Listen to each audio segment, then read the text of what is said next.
ഓം ശാന്തി 1-12-25 പ്രഭാതമുരളി ബാബ്ദാദ മധുബൻ. ബാബ പറയുന്നു, മധുരമായ കുട്ടികളെ, ദിവസവും വിചാരസാഗരം മഥനം ചെയ്യൂ, എങ്കിൽ സന്തോഷത്തിൻ്റെ രസം കയറും. നടക്കുമ്പോഴും ചുറ്റി സഞ്ചരിക്കുമ്പോഴും നമ്മൾ സ്വദർശന ചക്രധാരിയാണ് എന്നത് ഓർമ്മയുണ്ടായിരിക്കട്ടെ. ചോദ്യം: തൻ്റെ ഉന്നതി ഉണ്ടാക്കുവാനുള്ള സഹജമായ ഉപാധി ഏതാണ്? ഉത്തരം: തൻ്റെ ഉന്നതിക്ക് വേണ്ടി ദിവസവും കണക്ക് വയ്ക്കൂ.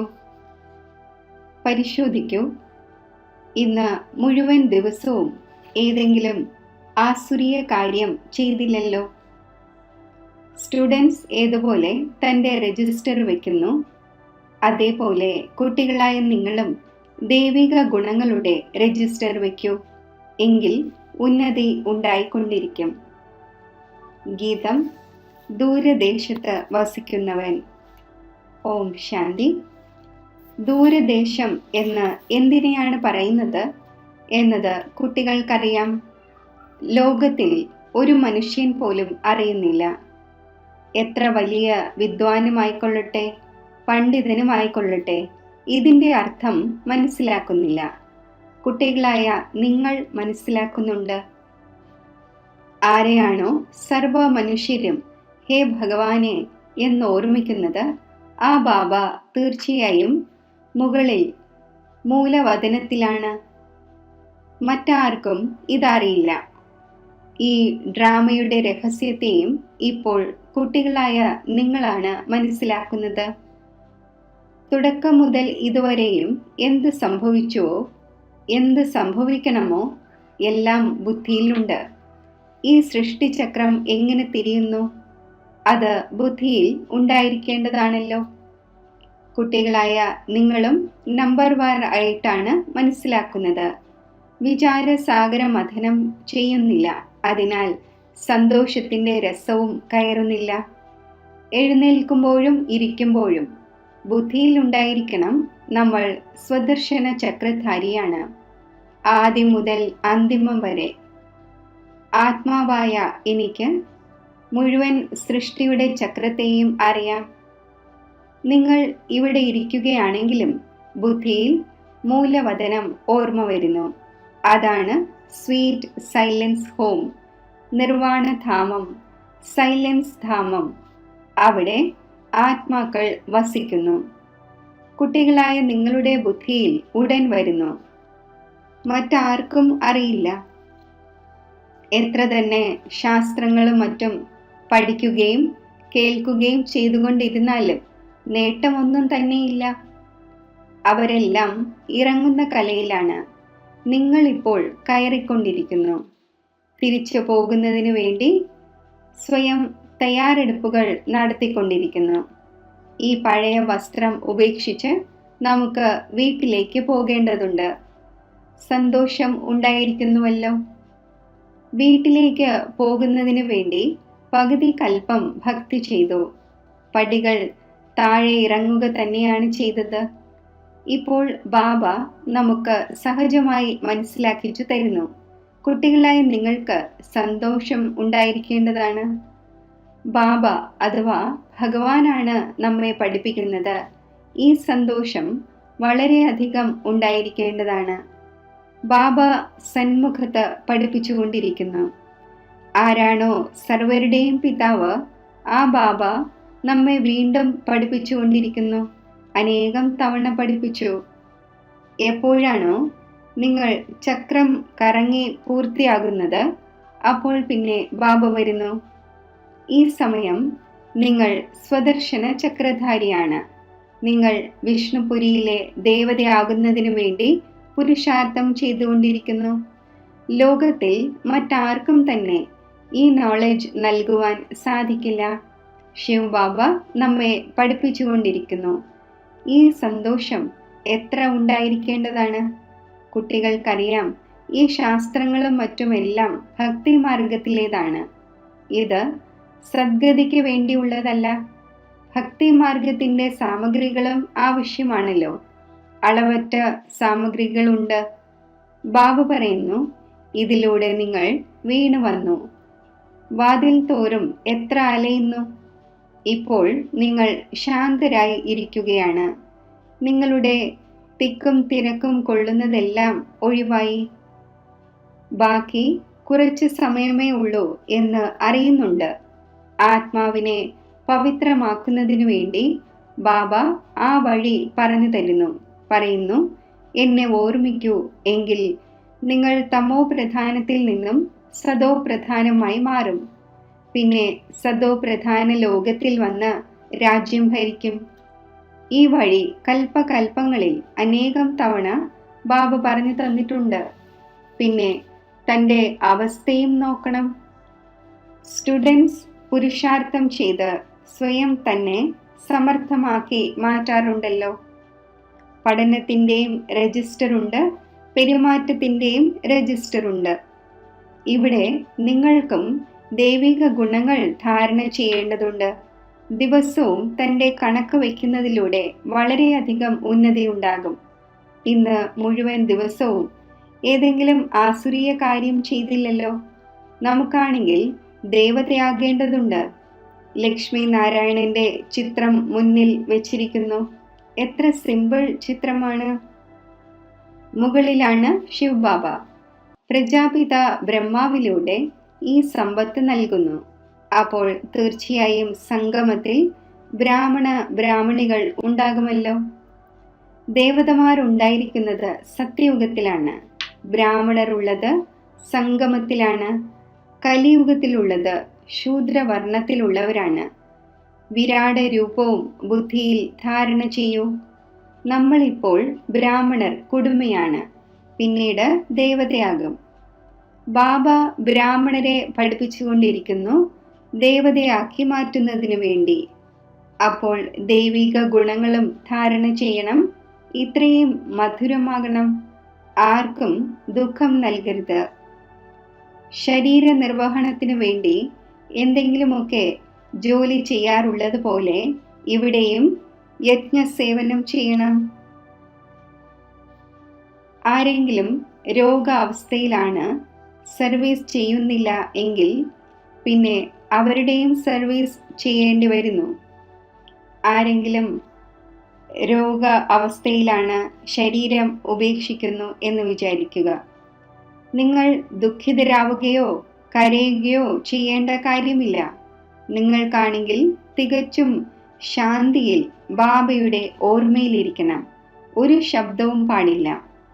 അവരാകട്ടെ ശ്മശാനത്തിലേക്ക് കൊണ്ടുപോകുമ്പോൾ രാമനാമം കൂടെയുണ്ട് എന്ന് ശബ്ദിച്ചുകൊണ്ടേയിരിക്കുന്നു. നിങ്ങൾക്ക് യാതൊന്നും പറയേണ്ടതില്ല. നിങ്ങൾ സൈലൻസിലൂടെ വിശ്വത്തിൻ്റെ മേൽ ജയം നേടുന്നു. അവരുടേത് സയൻസ് ആണ്, നിങ്ങളുടേതാണ് സൈലൻസ്. കുട്ടികളായ നിങ്ങൾ ജ്ഞാനത്തിൻ്റെയും വിജ്ഞാനത്തിൻ്റെയും യഥാർത്ഥ അർത്ഥം അറിയുന്നു. ജ്ഞാനമാണ് വിവേകം, വിജ്ഞാനമാണ് സർവ്വതും മറക്കുക, ജ്ഞാനത്തിനും ഉപരിയാവുക. അപ്പോൾ ജ്ഞാനവുമുണ്ട്, വിജ്ഞാനവുമുണ്ട്. ആത്മാവിനറിയാം നമ്മൾ ശാന്തിധാമത്തിൽ വസിക്കുന്നവരാണ്. പിന്നെ ജ്ഞാനവുമുണ്ട്. രൂപും ബസന്തും. ബാബയും രൂപ് ബസന്താണല്ലോ. രൂപുമാണ്. ആ ഒന്നിൽ മുഴുവൻ സൃഷ്ടിചക്രത്തിൻ്റെയും ജ്ഞാനമുണ്ട്.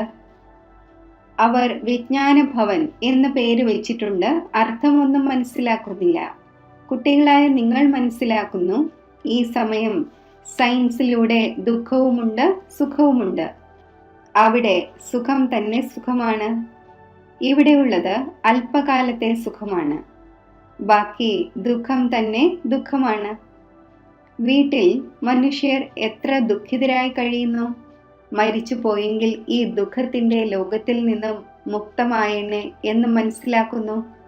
കുട്ടികളായ നിങ്ങൾക്കറിയാം, ബാബ വന്നിരിക്കുകയാണ് നമ്മെ സ്വർഗവാസി ആക്കുന്നതിന് വേണ്ടി. എത്ര ഗദ്ഗതമുണ്ടാകേണ്ടതാണ്. കൽപ്പകൽപ്പങ്ങളിൽ ബാബ നമ്മെ സ്വർഗവാസിയാക്കുവാനായി വരുന്നു. അപ്പോൾ ഇങ്ങനെയുള്ള ബാബയുടെ മതമനുസരിച്ച് നടക്കേണ്ടതാണല്ലോ. ബാബു പറയുന്നു, മധുരമായ കുട്ടികളെ, ഒരിക്കലും ആർക്കും ദുഃഖം കൊടുക്കാതിരിക്കൂ. ഗൃഹസ്ഥ വ്യവഹാരത്തിൽ ഇരിക്കവേ പവിത്രമാകൂ. നമ്മൾ സഹോദരീ സഹോദരനാണ്. ഇതാണ് സ്നേഹത്തിന്റെ ബന്ധം. മറ്റേതെങ്കിലും ദൃഷ്ടി പോവുക സാധ്യമല്ല. ഓരോരുത്തരുടെയും രോഗം അവരവരുടേതാണ്. അതനുസരിച്ച് നിർദ്ദേശങ്ങളും നൽകിക്കൊണ്ടിരിക്കുന്നു. ചോദിക്കുന്നു, ബാബ, ഇന്ന ഇന്ന അവസ്ഥയുണ്ടാകുന്നു, ഈ അവസ്ഥയിൽ എന്തു ചെയ്യട്ടെ എന്ന്. ബാബ മനസ്സിലാക്കിച്ചു തരുന്നു, സഹോദരി സഹോദരന്മാരുടെ ദൃഷ്ടി മോശമാകുവാൻ പാടില്ല. യാതൊരു വഴക്കും ഉണ്ടാവരുത്. ഞാൻ ആത്മാക്കളായ നിങ്ങളുടെ പിതാവാണല്ലോ. ശിവബാബ ബ്രഹ്മാവിൻ്റെ ശരീരത്തിലൂടെ സംസാരിച്ചു കൊണ്ടിരിക്കുന്നു. പ്രജാപിത ബ്രഹ്മാവ് ശിവബാബയുടെ കുട്ടിയായി സാധാരണ ശരീരത്തിൽ തന്നെയാണല്ലോ വരുന്നത്. വിഷ്ണു സത്യയുഗത്തിലേതാണ്. ബാബ പറയുന്നു, ഞാൻ ഇദ്ദേഹത്തിൽ പ്രവേശിച്ച് പുതിയ ലോകം രചിക്കുവാനായി വന്നിരിക്കുന്നു. ബാബ ചോദിക്കുന്നു, നിങ്ങൾ വിശ്വത്തിന്റെ മഹാരാജാവും മഹാറാണിയുമാകുമോ? അതേ ബാബ, എന്തുകൊണ്ടാകില്ല? ഇതിൽ പവിത്രമായിരിക്കേണ്ടി വരും. ഇതാകട്ടെ പ്രയാസമാണ്. നിങ്ങളെ വിശ്വത്തിന്റെ ആക്കുകയാണ്. നിങ്ങൾക്ക് പവിത്രമായിരിക്കുവാൻ സാധിക്കില്ലേ? ലജ്ജ തോന്നുന്നില്ലേ? മോശമായ കാര്യം ചെയ്യരുത് എന്ന് ലൗകിക പിതാവ് പോലും മനസ്സിലാക്കിക്കുന്നുവല്ലോ. ഈ വികാരത്തിന്റെ മേൽ തന്നെയാണ് വിഘ്നം വരുന്നത്. തുടക്കം മുതൽ ഇതിന്മേൽ കോലാഹലങ്ങൾ തുടർന്നു വന്നു. ബാബ പറയുന്നു, മധുരമായ കുട്ടികളെ, ഇതിന്റെ മേൽ ജയം നേടണം. ഞാൻ വന്നിരിക്കുന്നത് പവിത്രമാക്കുവാനാണ്. കുട്ടികളായ നിങ്ങൾക്ക് ശരിയും തെറ്റും നന്മയും തിന്മയും ചിന്തിക്കുവാനുള്ള ബുദ്ധി ലഭിച്ചിട്ടുണ്ട്. ഈ ലക്ഷ്മി നാരായണൻ എയിം ഓബ്ജക്റ്റ് ആണ്. സ്വർഗവാസികളിൽ ദൈവിക ഗുണങ്ങളുണ്ട്, നരകവാസികളിൽ അവഗുണങ്ങളാണുള്ളത്. ഇപ്പോൾ രാവണ രാജ്യമാണ്. ഇതും ആർക്കും മനസ്സിലാക്കുവാൻ സാധിക്കുന്നില്ല. രാവണനെ ഓരോ വർഷവും കത്തിക്കുന്നു. ശത്രുവാണല്ലോ, കത്തിച്ചുകൊണ്ട് തന്നെ വരുന്നു. ഇതാരാണ് എന്ന് മനസ്സിലാക്കുന്നില്ല. നമ്മളേവരും രാവണ രാജ്യത്തിലേതാണല്ലോ. അപ്പോൾ തീർച്ചയായും നമ്മൾ അസുരന്മാരായി. എന്നാൽ സ്വയം ആരും അസുരനായി മനസ്സിലാക്കുന്നില്ല. ബാബ പറയുകയും ചെയ്യുന്നു, ഇത് രാക്ഷസ രാജ്യമാണ്. യഥാ രാജാ റാണി തഥാ പ്രജ. പക്ഷേ ഇത്ര പോലും വിവേകമില്ല. ബാബ ഇരുന്ന് മനസ്സിലാക്കിച്ചു തരുന്നു, രാമരാജ്യം വേറെയാണ്, രാവണ രാജ്യം വേറെയാണ്. ഇപ്പോൾ നിങ്ങൾ സർവഗുണ സമ്പന്നമായി കൊണ്ടിരിക്കുന്നു. ബാബ പറയുന്നു, ക്ഷേത്രങ്ങളിൽ പോയി ദേവതമാരുടെ പൂജ ചെയ്യുന്ന എൻ്റെ ഭക്തരെ ജ്ഞാനം കേൾപ്പിക്കൂ. ബാക്കി ഇങ്ങനെയെല്ലാമുള്ള വ്യക്തികളുടെ കാര്യത്തിൽ പ്രയത്നിക്കേണ്ട കാര്യമില്ല. ക്ഷേത്രങ്ങളിൽ നിങ്ങൾക്ക് ധാരാളം ഭക്തരെ ലഭിക്കും. നാഡിയും നോക്കേണ്ടി വരും. ഡോക്ടർമാർ കാണുമ്പോൾ തന്നെ ഉടൻ പറയുന്നു ഇവർക്ക് എന്ത് രോഗമാണ് എന്ന്. ഡൽഹിയിൽ അജ്മൽ ഖാൻ എന്നൊരു പ്രശസ്തനായ വൈദ്യനുണ്ടായിരുന്നു. ബാബയാണെങ്കിൽ നിങ്ങളെ 21 ജന്മങ്ങളിലേക്ക് എവർ ഹെൽത്തിയും വെൽത്തിയും ആക്കുന്നു. ഇവിടെയാണെങ്കിൽ സർവരും രോഗിയാണ്, അൺഹെൽത്തിയാണ്. അവിടെയാണെങ്കിൽ ഒരിക്കലും രോഗമുണ്ടാകുന്നില്ല. നിങ്ങൾ എവർ ഹെൽത്തിയും എവർ വെൽത്തിയും ആകുന്നു. നിങ്ങൾ തൻ്റെ യോഗബലത്തിലൂടെ കർമ്മേന്ദ്രിയങ്ങളുടെ മേൽ വിജയം നേടുന്നു. നിങ്ങളെ ഈ കർമ്മേന്ദ്രിയങ്ങൾക്ക് ഒരിക്കലും ചതിക്കുവാൻ സാധിക്കില്ല. ബാബ മനസ്സിലാക്കിച്ചു തന്നിട്ടുണ്ട്, ഓർമ്മയിൽ നല്ല രീതിയിലിരിക്കൂ, ദേഹി അഭിമാനിയായിരിക്കൂ, എങ്കിൽ കർമ്മേന്ദ്രിയങ്ങൾ ചതിക്കുകയില്ല. ഇവിടെ തന്നെയാണ് നിങ്ങൾ വികാരങ്ങളുടെ മേൽ ജയം നേടുന്നത്. അവിടെ കുദൃഷ്ടി ഉണ്ടാകുന്നില്ല. രാവണ രാജ്യമേ ഇല്ല. അവിടെയുള്ളത് അഹിംസക ദേവീ ദേവതമാരുടെ ധർമ്മമാണ്. യുദ്ധത്തിൻ്റെയും മറ്റും ഒരു കാര്യവുമില്ല. ഈ യുദ്ധവും അന്തിമത്തിൽ നടക്കണം. ഇതിലൂടെ സ്വർഗത്തിൻ്റെ കവാടം തുറക്കേണ്ടതുണ്ട്. പിന്നീട് ഒരിക്കലും യുദ്ധം നടക്കുന്നതേയില്ല. യജ്ഞവും ഇത് ലാസ്റ്റാണ്. പിന്നെ പകുതി കൽപ്പം ഒരു യജ്ഞവും ഉണ്ടാവുകയേയില്ല. ഇതിൽ മുഴുവൻ മാലിന്യങ്ങളും സ്വാഹയാകുന്നു. ഈ യജ്ഞത്തിലൂടെ തന്നെയാണ് വിനാശജ്വാല പുറപ്പെട്ടത്. മുഴുവനും ശുചിയാകും. പിന്നീട് നിങ്ങൾ കുട്ടികൾക്ക് സാക്ഷാത്കാരവും കാണിച്ചു തന്നു. അവിടെയുള്ള അമൃത പാനീയം മറ്റും വളരെ സ്വാദിഷ്ടവും ഫസ്റ്റ് ക്ലാസ് വസ്തുക്കളുമായിരിക്കും. ആ രാജ്യം ഇപ്പോൾ സ്ഥാപിതമായിക്കൊണ്ടിരിക്കുന്നു. അപ്പോൾ എത്ര സന്തോഷമുണ്ടാകേണ്ടതാണ്. നിങ്ങളുടെ നാമം തന്നെ ശിവശക്തി ഭാരതമാതാക്കൾ എന്നാണ്. ശിവനിൽ നിന്നും നിങ്ങൾ ശക്തിയെടുക്കുന്നു, കേവലം ഓർമ്മയിലൂടെ. തിക്കും തിരക്കും കൊള്ളുന്നതിൻ്റെ ഒരു കാര്യവുമില്ല. അവർ മനസ്സിലാക്കുന്നു ഭക്തി ചെയ്യാത്തവർ നാസ്തികരാണ് എന്ന്. നിങ്ങൾ പറയുന്നു, ആരാണോ ബാബയെയും രചനയെയും അറിയാത്തത് അവരാണ് നാസ്തികർ. നിങ്ങളിപ്പോൾ ആസ്തികർ ആയിരിക്കുന്നു, ത്രികാലദർശിയും ആയിരിക്കുകയാണ്. 3 ലോകങ്ങളെയും 3 കാലങ്ങളെയും അറിഞ്ഞു കഴിഞ്ഞു. ഈ ലക്ഷ്മി നാരായണന് ബാബയിൽ നിന്നാണ് ഈ സമ്പത്ത് ലഭിച്ചത്. ഇപ്പോൾ നിങ്ങൾ അതാകുന്നു.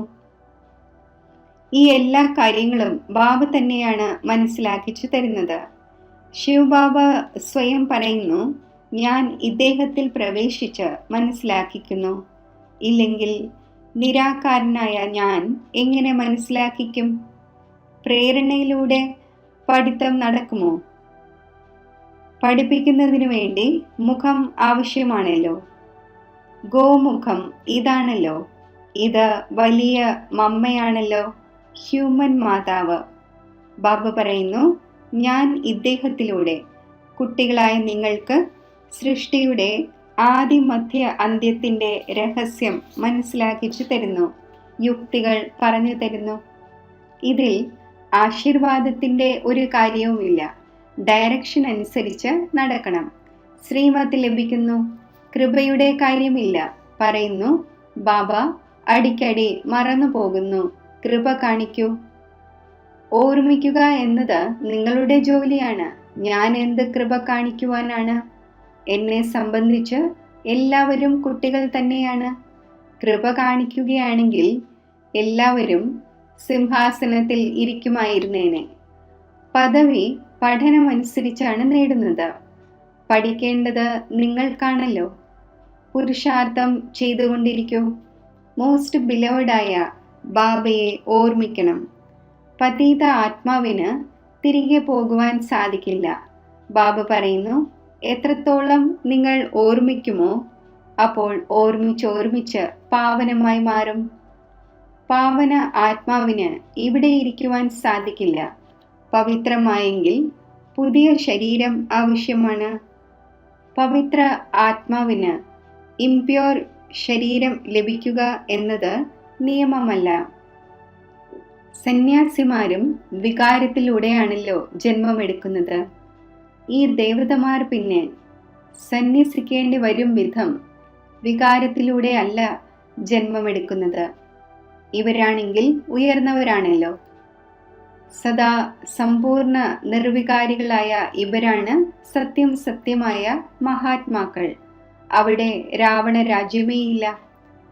സദോ പ്രധാന രാമരാജ്യം തന്നെയാണുള്ളത്. വാസ്തവത്തിൽ രാമൻ എന്നും പറയുവാൻ പാടില്ലാത്തതാണ്. ശിവബാബയാണല്ലോ ഇതിനെ പറയുന്നത്. രാജസ്വ അശ്വമേധ അവിനാശി രുദ്രജ്ഞാന യജ്ഞം എന്നാണ്. രുദ്രൻ അഥവാ ശിവൻ ഒന്ന് തന്നെയാണ്. കൃഷ്ണന്റെ നാമമല്ല ഉള്ളത്. ശിവബാബ വന്ന് ജ്ഞാനം കേൾപ്പിക്കുന്നു. അവർ പിന്നെ രുദ്രയജ്ഞം രചിക്കുന്നു. അപ്പോൾ മണ്ണിൻ്റെ ലിംഗമുണ്ടാക്കി സാലിഗ്രാമം ഉണ്ടാക്കുന്നു. പൂജ ചെയ്ത ശേഷം പൊട്ടിച്ചു കളയുന്നു. ഏതുപോലെ ബാബ ദേവിമാരുടെ ഉദാഹരണം പറയുന്നു, അതുപോലെ ദേവിമാരെ അലങ്കരിച്ചും കഴിപ്പിച്ചും കുടിപ്പിച്ചും പൂജ ചെയ്തും പിന്നെ മുക്കി താഴ്ത്തുന്നു. അതുപോലെ ശിവ് ബാബയെയും സാലിഗ്രാമങ്ങളെയും വളരെ സ്നേഹത്തോടെയും ശുദ്ധിയോടെയും പൂജ ചെയ്ത് പിന്നെ ഇല്ലായ്മ ചെയ്യുന്നു. ഇത് മുഴുവൻ ഭക്തിയുടെ വിസ്താരമാണ്.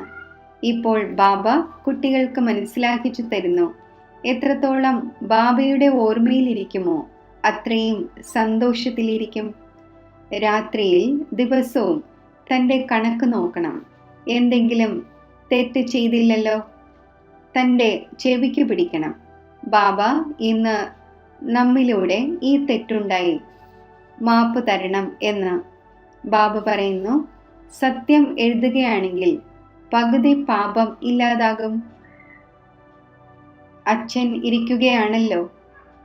തൻ്റെ മംഗളം ചെയ്യാൻ ആഗ്രഹിക്കുന്നുവെങ്കിൽ ശ്രീമത്തിലൂടെ നടക്കൂ. കണക്ക് നോക്കുന്നതിലൂടെ വളരെയധികം ഉന്നതി ഉണ്ടാകും. ചിലവ് ഒന്നും തന്നെയില്ലല്ലോ. ഉയർന്ന പദവി നേടണമെങ്കിൽ മനസ്സ വാച കർമ്മണ ആർക്കും ദുഃഖം നൽകരുത്. ആരെങ്കിലും എന്തെങ്കിലും പറയുന്നുവെങ്കിൽ കേട്ടും കേൾക്കാതിരിക്കണം. ഈ പ്രയത്നം ചെയ്യണം.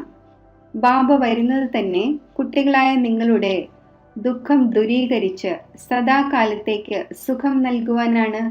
അപ്പോൾ കുട്ടികളും ഇങ്ങനെയാകണം. ക്ഷേത്രങ്ങളിൽ ഏറ്റവും നല്ല സർവീസ് നടക്കും. അവിടെ ധാരാളം റിലീജിയസ് മൈൻഡഡ് ആയവരെ നിങ്ങൾക്ക് ലഭിക്കും. എക്സിബിഷനിൽ ധാരാളം പേർ വരുന്നു. പ്രൊജക്ടറിലൂടെയും എക്സിബിഷനിലും മേളയിലും നല്ല സർവീസ് നടക്കുന്നു. മേളയിൽ ചിലവുണ്ടാകുന്നു. അപ്പോൾ തീർച്ചയായും നേട്ടവും ഉണ്ടല്ലോ. ശരി, മധുരമധുരമായ സിഖിലതെ കുട്ടികൾക്ക് മാതാവും പിതാവുമായ ബാബ് ദാദയുടെ സ്നേഹസ്മരണകൾ. Good morning. ആത്മീയ അച്ഛൻ്റെ ആത്മീയ കുട്ടികൾക്ക് നമസ്തേ. ധാരണയ്ക്കുള്ള മുഖ്യസാരം: ബാബ റൈറ്റും റോങ്ങും മനസ്സിലാക്കാനുള്ള ബുദ്ധി നൽകിയിട്ടുണ്ട്. ആ ബുദ്ധിയുടെ ആധാരത്തിൽ ദൈവിക ഗുണങ്ങൾ ധാരണ ചെയ്യണം. ആർക്കും ദുഃഖം കൊടുക്കരുത്. പരസ്പരം സഹോദരി സഹോദരന്മാരാണ് എന്ന സത്യമായ സ്നേഹമുണ്ടാകണം. ഒരിക്കലും കുദൃഷ്ടി ഉണ്ടാകരുത്. ബാബയുടെ ഓരോ ഡയറക്ഷൻ അനുസരിച്ചും നടന്ന് നല്ല രീതിയിൽ പഠിച്ച് സ്വയം തൻ്റെ മേൽ കൃപ കാണിക്കണം. തൻ്റെ ഉന്നതിക്ക് വേണ്ടി കണക്ക് വയ്ക്കണം. ആരെങ്കിലും ദുഃഖം നൽകുന്ന കാര്യങ്ങൾ പറയുന്നുവെങ്കിൽ കേട്ടും കേൾക്കാതിരിക്കണം. വരദാനം: ഈശ്വരീയ റോയൽറ്റിയുടെ സംസ്കാരത്തിലൂടെ ഓരോരുത്തരുടെയും വിശേഷതകൾ വർണ്ണിക്കുന്ന പുണ്യ ആത്മാവായി ഭവിക്കട്ടെ. സദാ സ്വയം വിശേഷ ആത്മാവായി മനസ്സിലാക്കി ഓരോ സങ്കല്പവും കർമ്മവും ചെയ്യുക. ഓരോരുത്തരിലും വിശേഷത നോക്കുക, വർണ്ണിക്കുക. സർവരെ പ്രതിയും വിശേഷം ആക്കുന്നതിനുള്ള ശുഭ മംഗളത്തിൻ്റെ കാമന വയ്ക്കുക. ഇതുതന്നെയാണ് ഈശ്വരീയ റോയൽറ്റി. റോയൽ ആത്മാക്കൾക്ക് മറ്റുള്ളവരാൽ ഉപേക്ഷിക്കപ്പെടുന്ന വസ്തുവിനെ സ്വയം തന്നിൽ ധാരണ ചെയ്യുവാൻ സാധിക്കില്ല. അതിനാൽ സദാ അറ്റൻഷൻ ഉണ്ടായിരിക്കട്ടെ. ആരുടെയെങ്കിലും ദൗർബല്യമോ അവഗുണമോ കാണുന്നതിൻ്റെ നേത്രം സദാ അടഞ്ഞിരിക്കണം. പരസ്പരം ഗുണങ്ങൾ പാടിക്കൊണ്ടിരിക്കൂ. സ്നേഹത്തിൻ്റെയും സഹയോഗത്തിൻ്റെയും പുഷ്പങ്ങളുടെ കൊടുക്കൽ വാങ്ങൽ നടത്തൂ. അപ്പോൾ പുണ്യ ആത്മാവായി മാറും. സ്ലോഗൻ: വരദാനത്തിൻ്റെ ശക്തി പരിതസ്ഥിതിയാകുന്ന അഗ്നിയെയും ജലം ആക്കി മാറ്റും. അവ്യക്ത സൂചന: ഇപ്പോൾ സമ്പന്നവും കർമാതീതവും ആകുന്നതിൻ്റെ ഈണം മുഴക്കൂ.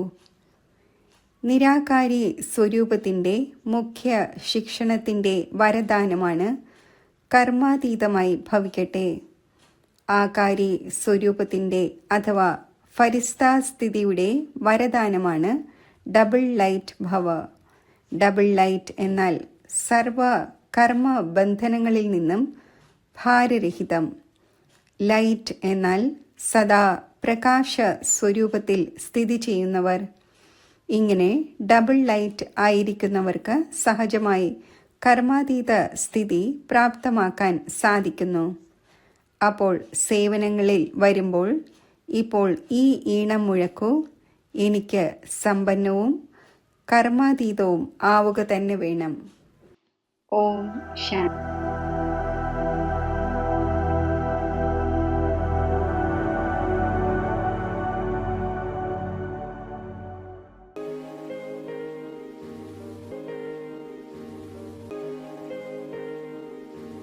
പ്രശാന്തമായ ഒരു സ്ഥാനത്തിരുന്ന് മനസ്സിൽ ഈ സങ്കല്പങ്ങൾ കൊണ്ടുവരൂ. ഈ ശരീരത്തെ ചൈതന്യവത്താക്കി വയ്ക്കുന്ന ഞാൻ അമരവും അനശ്വരവുമായ ആത്മാവാണ്. ജ്യോതി സ്വരൂപമാണ്.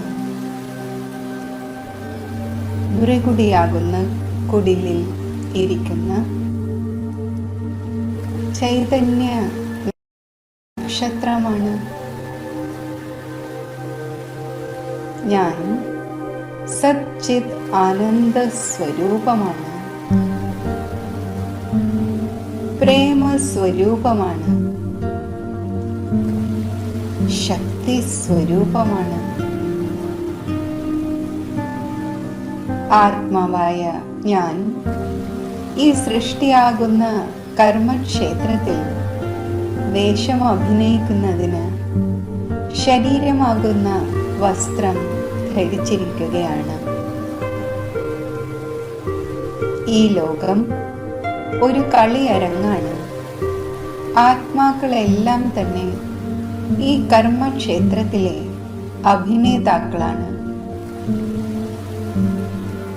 എന്നാൽ ആത്മാവായ എൻ്റെ നിജധാമം, നിജ സ്വദേശം ഈ സൂര്യചന്ദ്ര നക്ഷത്രങ്ങൾക്കും അകലെ സ്വയം പ്രകാശിക്കുന്ന ശാന്തിധാമമാണ്, മുക്തിധാമമാണ്, നിർവാണധാമമാണ്. ഈ ആത്മലോകത്തിൽ സ്വർണ്ണ ചുവപ്പ് പ്രകാശമാണ്. സർവത്ര ശാന്തിയാണ്. ഈ പരമധാമത്തിൽ ആത്മാവായ എൻ്റെ സത്യമായ പിതാവ്, പരംപിത, പരമാത്മാവ് നിവസിക്കുന്നു.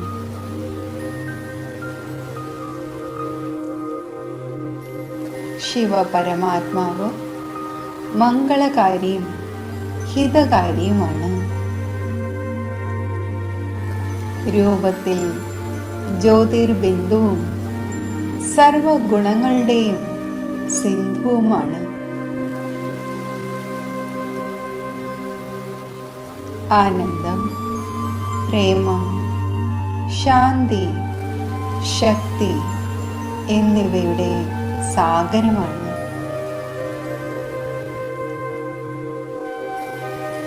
പതിത പാവനനും സർവ ദുഃഖങ്ങളും ഭരിച്ച് സുഖം തരുന്നവനുമാണ്. ദിവ്യ ചക്ഷു ദാതാവാണ്. ദിവ്യ ബുദ്ധി ദാതാവാണ്. പരമാത്മാ ശിവന്റെ ഈ സാന്നിധ്യത്തിൽ ഞാൻ ആത്മാവ് സ്നേഹവും ശാന്തിയും ശക്തിയും അനുഭവിക്കുന്നു.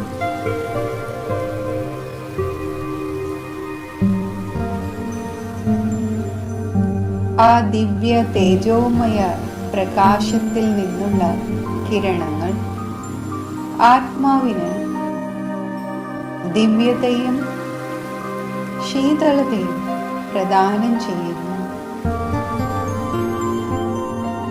ഇതിൽ എത്ര ആനന്ദം! എത്ര ശാന്തി, എത്ര സുഖമാണ്. ശിവസാഗരത്തിൻ്റെ ആഴങ്ങളിലേക്ക് അലിഞ്ഞു ചേരുമ്പോൾ എന്നിലെ വ്യക്തിത്വം വികസിച്ച് ഈശ്വരൻ്റേതുമായി ഏകീഭവിക്കുന്നു.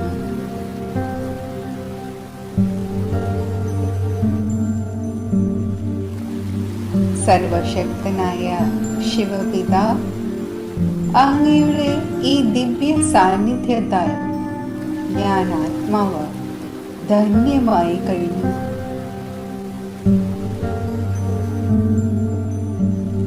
അങ്ങയുടെ ഈ അലൗകിക കൂട്ട് എനിക്ക് മംഗളമയമായി മാറിയിരിക്കുന്നു. ആത്മപിതാവായ പരമാത്മാവിൽ നിന്നും സർവശക്തികളാലും ഗുണങ്ങളാലും സർവ കലകളാലും സുശോഭിതമായി സ്നേഹത്തിൻ്റെയും സദ്ഗുണങ്ങളുടെയും ദൗത്യവാഹകയായി തിരികെ ഞാൻ ഭൗതിക ലോകത്തിലേക്ക്, സാകാര ധാമത്തിലേക്ക് വരുന്നു.